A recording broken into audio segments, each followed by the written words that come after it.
hindi pa rin nagbabago ang posisyon ni Pangulong Bongbong Marcos pagdating sa investigasyon ng International Criminal Court sa giyera kontra droga ng Duterte administration. Para ihatid tayo sa pulso ng politika, nariyan si Aline Taliping.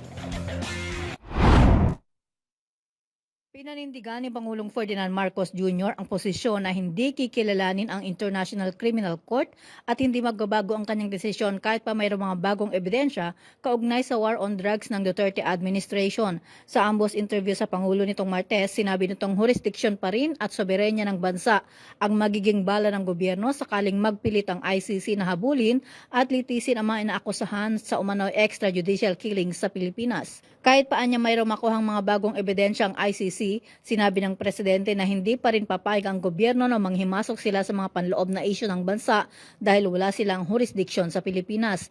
Kaugnay naman sa ulat na labas-masok sa bansa ang mga kinatawan ng ICC, sinabi ni Pangulong Marcos Jr. na hanggat walang ginagawang iligal ang mga ito ay malaya silang makapasok sa bansa dahil ang Pilipinas ay isang open country.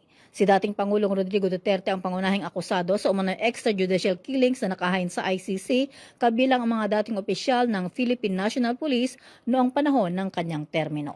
Ito si Aline Taliping para sa Kwentong Politiko.